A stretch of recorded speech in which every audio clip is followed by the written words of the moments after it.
14. Inside Nick. On the outside, Nick was still Nick, but inside, it was different. Oh, sure, he still had a lot of great ideas, but now they scared him a little.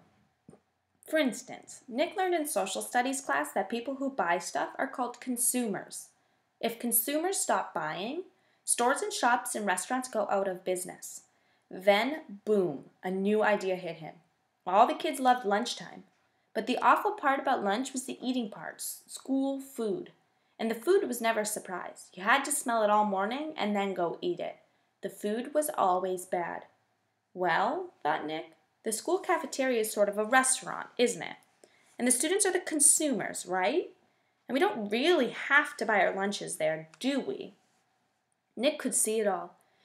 He would get all the kids to bring their lunches from home every day until the ladies who made the lunches cooked better food. He was sure all those women didn't cook food like that for their own families.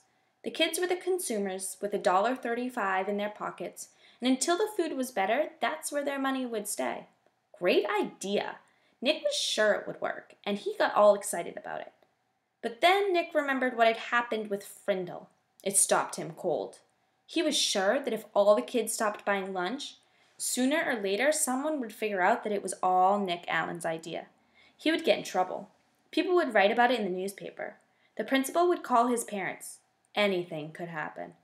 So, for the first time in his life, Nick kept a good idea to himself.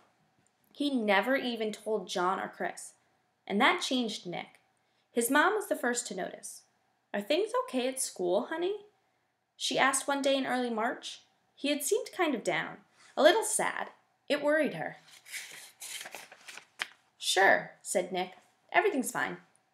"Everything's okay with your friends? They haven't been hanging around here very much." "Mom, honest, everything's fine. It's winter. Everyone's really busy with hockey and basketball, that's all." And Nick went to his room and shut the door. Mrs. Granger noticed the change, too.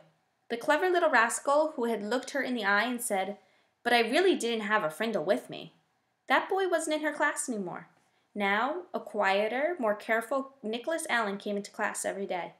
He did all this work perfectly, didn't speak unless she called on him, and didn't laugh and joke with his friends like he used to. School would be over in a few months, and it seemed like there was nothing she could do to help him. Toward the end of the year, Nick remembered the letter that Mrs. Granger had asked him to sign on the back when the Frindle business was just getting started. The chess game was over, so he was expecting to get that letter from Mrs. Granger any day. But all spring it didn't come, so he thought she must have forgotten about it. Nick was afraid to bring it up all again, but he was dying of curiosity.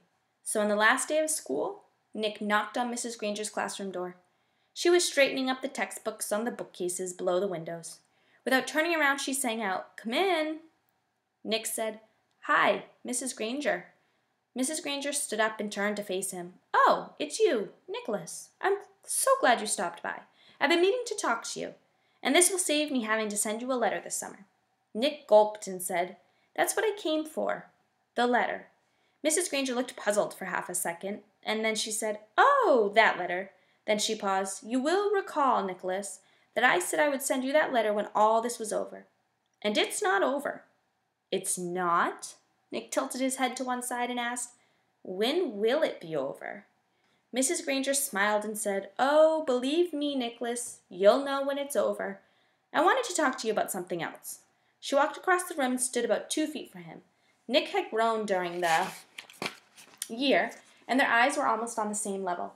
Nick noticed that the eyes were softer, but just as powerful. "I've noticed that you've been very quiet for the past few months. You know, Nicholas, you didn't do anything wrong this year. I know a lot of things happened and a lot of things were said, and you must have had some difficult days here and there. But your idea was a good idea, and I have been very proud of the way you behaved, most of the time." Nick was embarrassed, but Mrs. Granger kept on talking. "And Nicholas, you have great things to do in this life. I'm absolutely sure you do, and you mustn't let a few hard days trick you into clamming up." Then Mrs. Granger reached out and shook Nick's hand and looked him in the face. Her eyes were turned up brighter than Nick had ever seen them before. She said, "Nicholas Allen, I have enjoyed having you as a student. Now you go out there and have a wonderful summer, and I expect to hear remarkable things about you, young man." Mrs. Granger watched Nick start to leave, but before he got to the door, he turned and said, "Thanks, Mrs. Granger. You have a great summer, too." Then he grinned and said, "And don't forget to buy some new Frindles for next year." Thanks to his little talk with Mrs. Granger, along with a healthy dose of summer vacation, Nick made a full recovery. He was proud that he had made up a new word, and he enjoyed thinking about all the commotion it had stirred up. That one little word had made 5th grade a year to remember. Before he started 6th grade, Nick was Nick again, and all through junior high and high school and college he proved it. For example, 2 years later, all the school cafeterias in town were serving delicious food at least 4 days a week, all because of Nick, the consumer. And the state superintendent of schools had made a special trip to Westfield to learn why this little town had the most successful school lunch program in the state. And in the high school, well, the stories about Nick's other adventures could go on and on and on, but that would delay the end of this story, and the one that started when Nick was in 5th grade. Because of the end of this story came later, 10 years later. And what was happening to Nick's word during those 10 years? Nothing fancy, nothing exciting. Words don't work that way. Words get either used or they don't. And Frindle was being used more and more. It was becoming a real word.